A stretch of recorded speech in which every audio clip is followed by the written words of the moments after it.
Well, I've spoken briefly in a couple of my recent videos about how I've kind of been getting into Lego lately. Now, I grew up with Lego. I loved Lego as a kid. I had a huge bin of it that would probably spend more time dumped out on the floor, driving my mom crazy than it ever did in the bin. But I loved building all kinds of wacky and creative stuff with it. I would use it for school projects whenever, I would have some kind of something I could make that would be interesting. It was fun to me, for the same reason that I enjoy building models. I love seeing something come together. I love to tinker. It's the same reason I like my gun collection. I don't even go shooting. I just like them because I like them as mechanical art. I like to disassemble them and kind of fiddle with them. I haven't even been shooting in months. I just like to take my guns out occasionally, just put them on my kitchen table and just kind of fiddle with them. In a completely safe and conscientious manner, of course. But as someone who grew up with Lego, it's quite amazing to see where the brand has gone, particularly in the last 10 years.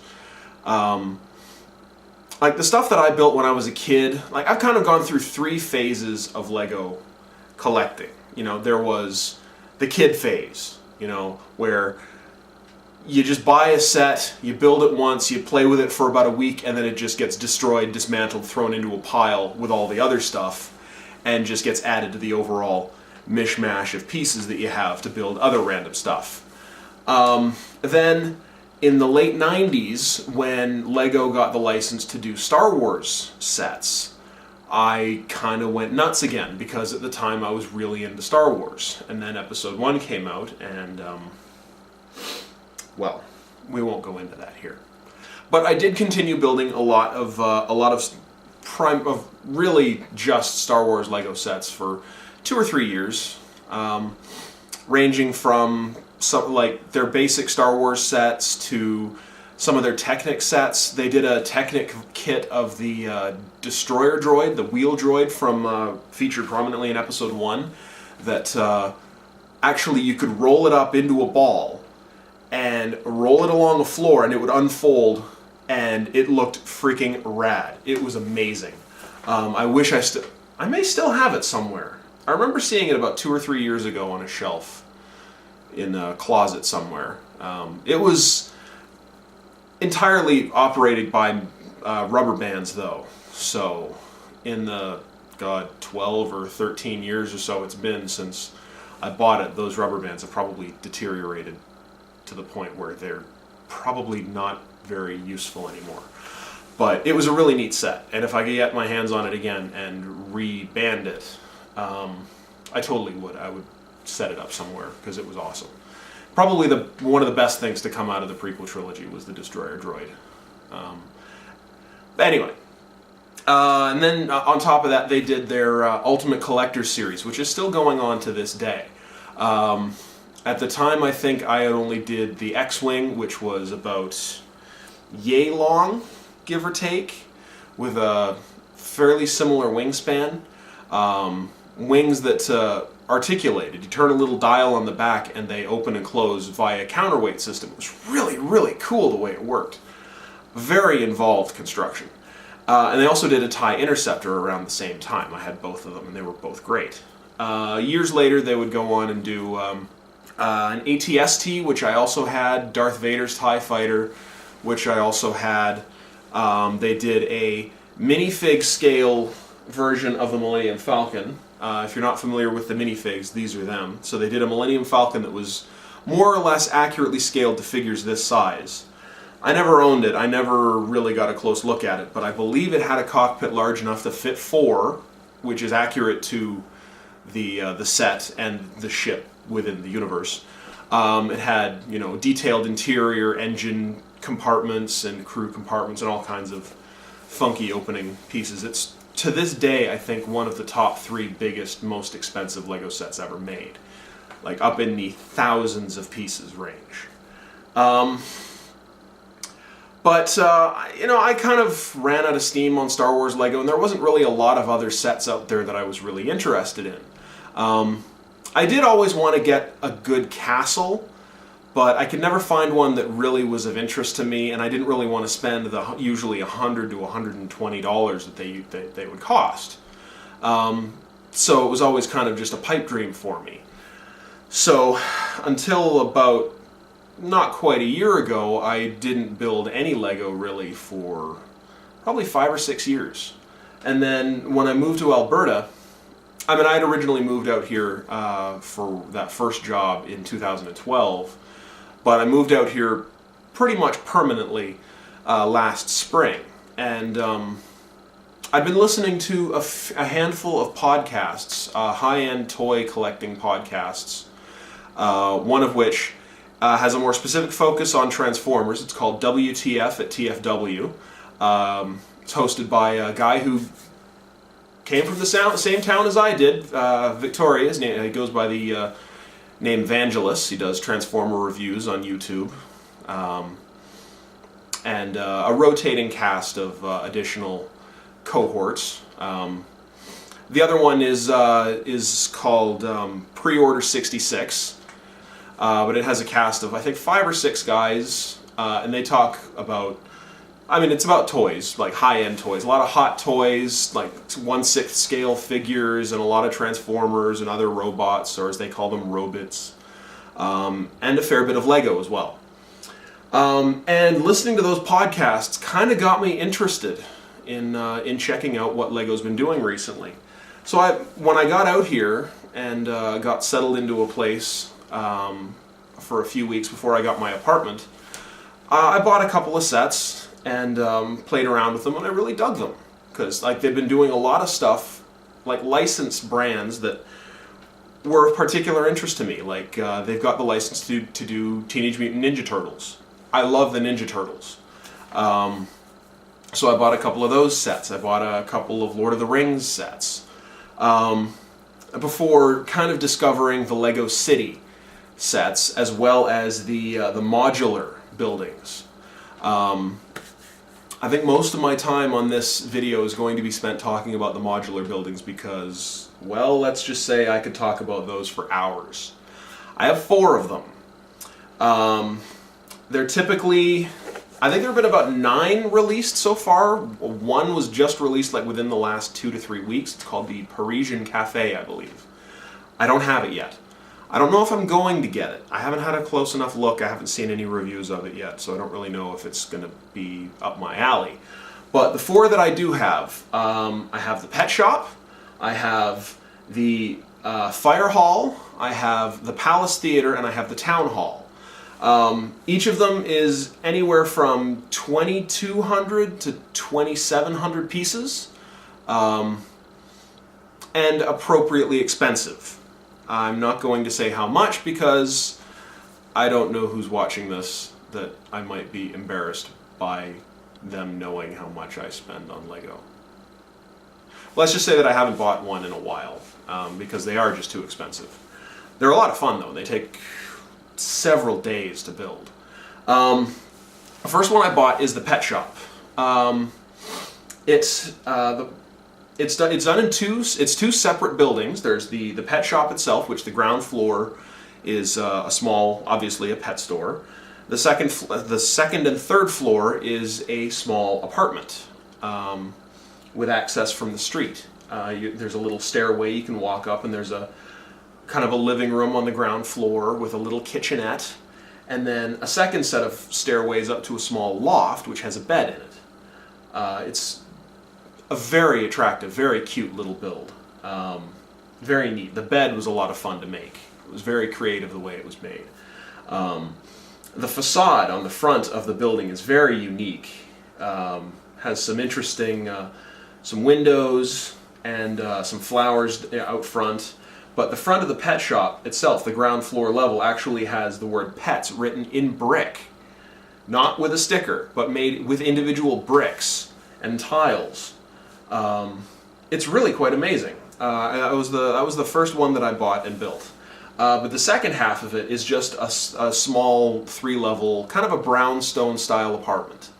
Kind of a first floor walk up. It has a small crawl space underneath with access from inside and out. There's a small bathroom in the back corner, which is actually really cool. It's got like a little Lego toilet that was absolutely adorable to me when I built it. Second floor is just an open space. You can see there's a painter working. I also have a second painter working the back of the building. He came from one of the blind bag minifigure sets, I believe Series 10, and he came with a little paint roller in the right color that happened to almost perfectly match the exterior color of the pet shop, so I thought it was kind of a cool thing to stick him there. And then the third floor is just kind of an office and open space with a little patio. It's kind of curious, this apartment has no bedroom. But what are you going to do? The next one I bought was the fire hall, which it's the town fire hall. It was a lot of fun. It's a full-sized build, so it's not two separate buildings like the last one was. It's a full width of a base plate, which is 10 inches wide by 10 inches wide. It's only 2 levels. The ground level has a straight pull through for the fire truck, which is kind of in a 30s style, like a 1930s style fire truck. And then there's a space where the firemen can hang their helmets, which are notoriously troublesome because I've got big hands and I have a hard time getting my fingers in there to hang them, and then they just fall off. And then there's a big wraparound staircase that leads to the second floor, which is the rest area, sort of the kitchen and chill out area for them. There's a refrigerator, which was an amazingly fun build. That thing was just super cool fun to build. There's a ping pong table, and then a full kitchenette with stove, sink, etc. And then up on the roof, there's a water tower and a bell tower, which actually has a bat. There's a little tiny bat that hangs upside down in the belfry. It's adorable. I also added a barbecue, and the fireman chef is barbecuing chicken. I thought it was neat to add just that little bit of extra detail, kind of to make the world a little more lived in. I've added a few figures and a few extra little miniature builds here and there to make the street scene seem a little bit more lived in. The third one that I built was released about 6 months or so ago. It's called the Palace Theater. It's a 30s style movie theater, kind of inspired by the Mann's Chinese Theater. I think it's now called the Grumman's Chinese Theater in Los Angeles. It has sort of the Chinese style architecture. It's got the big marquee on the front. The film playing is called 3 Clicks and a Snap, starring Minnie Figure, who is included with the set. She is the only, to date, as far as I know, the only named minifigure that comes with any of these sets. And most of them come with anywhere from 5 to 8 minifigures. And you can see she's standing out front of the theater getting her picture taken with a woman with what is obviously the Lego version of the Academy Award, who and resembles Marilyn Monroe. The set also came with that limousine, which, like the fire truck, is kind of in a 30s style, open-topped limo. It included the driver and the valet who's opening the door of the theater. On the inside, it's got the bright red base plate to represent the red carpet. There's a snack bar and a box office. Going up the stairs to the actual cinema itself, you can see the film is being played. The chairs, there's 2 rows of 3 seats, so there's not a lot of room for patrons at this theater, but that just makes it all the more special when you go, I guess. There was also a really fun micro build of the film projector itself. which has a seat next to it for the projectionist. Then up on the roof, there's not really much to look at. And finally, the last one that I bought, I believe has recently been discontinued, was the Town Hall, which is, to date, the largest of the modular buildings, with being about 2,750 pieces, more or less, and appropriately the most expensive of all of them. The ground floor front, you can see, has these really dramatic Greek columns with the town's coat of arms over the top of the entrance. It's very nice, very attractive build. The hot dog cart you can see out front, I actually added that as much like the barbecue, just as a piece of, you know, enhancing the world a little bit, making it seem a little more lived in. That was a giveaway from the Lego store, I believe in maybe August. I happened to be there at the right time and they were giving those away free. Interior of the ground floor, there's 2 police officers to the left. Those came from one of the blind bag sets. To the right is, I guess, the town clerk's office. So if you gotta pay a parking ticket or a speeding ticket, or you gotta do your taxes or whatever, I guess he's the guy you talk to. And then into the back of the ground floor is, I guess, the courtroom. And I've set it up as, well, there's a judge marrying a young couple. The judge came from the blind bags, and the young couple, they were included with the set, as was the photographer. But I figured it was cool to have them actually in the process of getting married. And so the second floor has the mayor's office and kind of, I guess, a waiting room area with his secretary, and a large balcony you can see over to the courtroom down below. I forgot to mention that this set actually has a working elevator. There's no stairs leading from one floor to the next, so I guess your only option is to take the elevator. When I say working, I mean that it's a platform that slides up and down on a rail that you actuate manually. I don't know what they would do if the power ever went out. I guess they'd crawl down a service ladder or something. Finally, on the third floor is a large conference room, likewise with the same balcony leading down to the courtroom. One thing I haven't really discussed is why they're called modular buildings. Well, first of all, each individual building is made up of several modules. There's the roof, the second floor, third floor if there is one, and the ground floor can each be detached from one another to allow access to the next floor down. But in addition to that, they each attach to one another using pins. The little Lego kind of spring clip pins that lock each one together. So you can attach them and recombine them in a variety of different configurations. The Palace Theater, you can see, is a street corner scene. There's another street corner scene called the Emporium. So you can have like a complete city block from one corner to another if you had enough space to display it. But because each of these takes up essentially a full base plate, they're 10 inches wide each. So my 4 take up my entire kitchen table, pretty much. I don't have a lot of space in front of them, so if I ever have guests over for dinner, I don't know what the hell I'm going to do with these. It's a good thing I don't have company very often. But they're a lot of fun to build. They're very advanced. They're the boxes, I believe, they recommend ages 16 and up. So they're really not for kids. Once they're assembled, I think a kid could have a lot of fun playing around with it, you know, kind of like living in that world.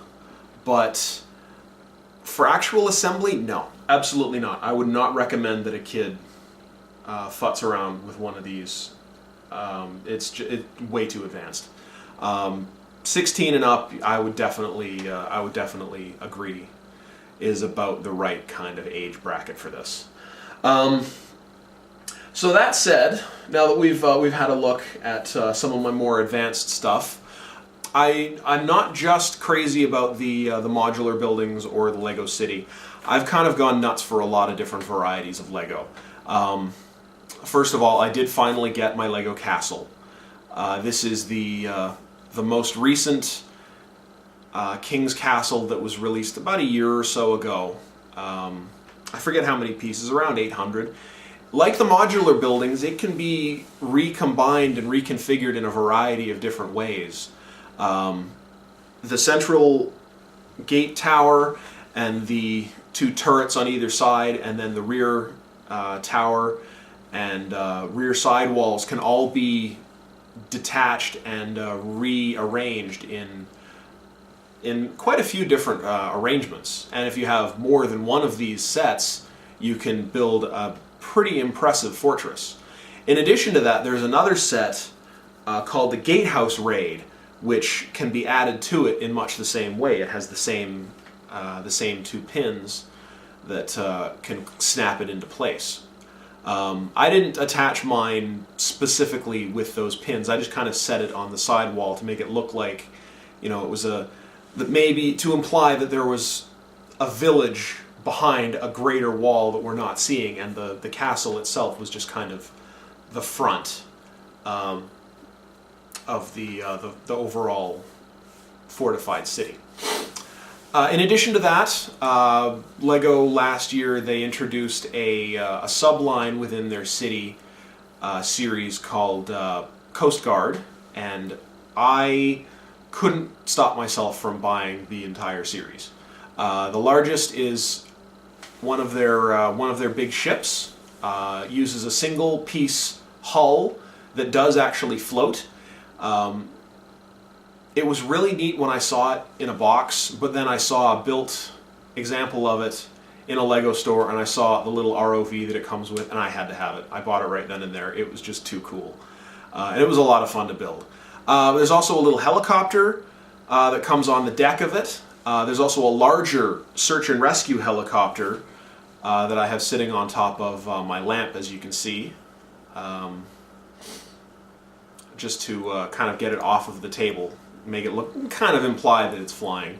And then there's also a little mini jet ski and a couple other sets in the series but they were all a lot of fun. They have a very unified design scheme, like white with orange, with some blue trim here and there, and it looked really. The whole series is very, very attractive. They also introduced last year their cargo subline, which enabled me for the first time to buy a full-size Lego plane. This is their cargo plane, and it's pretty rad. I got it on sale, and I'm really proud of that fact. I think I got it for like 40% off, because otherwise I probably wouldn't have bought it. The fuselage is quite unique. Like, it's got these opening panels that you can see here, so it allows access to the small cargo conveyor belt, and also access for a forklift. It includes the large forklift, but the smaller forklift also is available with the cargo truck, which you can see alongside the jet. And then down a little further in, you can see into my display case, I've got an assortment of minifigures set up,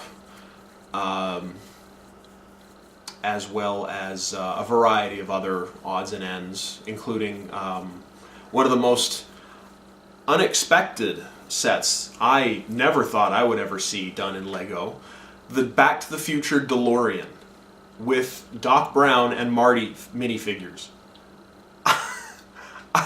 That was amazing. That was the coolest thing ever. I was calling the Lego store like every other day trying to get my hands on one of these, and I'm so glad that I did, because it was such a fun build. So that's pretty much all of my Lego. There's a few other sets that I've bought and kind of put away that I wasn't crazy about, that I kind of wish I hadn't bought. But overall, it's really fun. It's a really entertaining hobby. It's expensive, yes, and it doesn't take as much time as model building. Like a typical model could take me anywhere, when I was doing a lot of it and I had all my tools and all my supplies and everything, could take me anywhere from 3 to 4 days to 3 to 4 months for a single project. And that's working a few hours every day. A typical Lego set, even the most advanced ones like the town hall, I think only took me about 3 days to build. Now, you know, I was working a couple of hours every day. It's a lot of fun, and I can see why it's so popular nowadays, and why there's a Lego feature film coming out next month, and I am super excited for that. So now that we've got that out of the way, we're going to take a look at what we're here to look at. I bought this about 2 months ago, and I just never got a chance to build it. The season at work was winding down, but I was still getting a lot of hours in, and I just didn't have the time or the energy to build it. So I figure now that I'm back doing videos again, I might as well do a quick review of it. I showed it off briefly in my first vlog I did last week. This is Lego's large-sized Volkswagen microbus camper van. It's a 1,334 pieces. Retail price at Lego stores was, I think, about $120, which is a pretty good price. It's a little bit on the high side. That's Canadian money, by the way. I don't know what it would be in the States. I'd have to look it up, and I don't feel like doing that. My dad and I once, about 20 years ago, we went camping in a microbus similar to this, and I'm really excited to get building this, but something doesn't feel right. I don't know. The box feels way too light to me. I don't get it. It doesn't feel like there's 1,300 pieces in here, let alone instructions. So let's see what's what.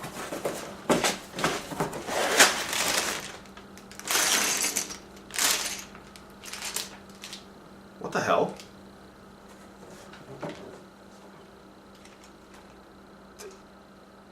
Did I? This isn't right. Did I? I got ripped off. What the hell? Oh, god damn it. God damn it, I got friggin' ripped off. Jesus Christ, the Lego store is gonna hear it from me. Oh man, it's been too long though. I bought this months ago. I'm probably not gonna be able to do anything about this now. I don't have a receipt. What am I gonna do? God damn it. Oh, this is bullshit. Oh man, I am pissed off.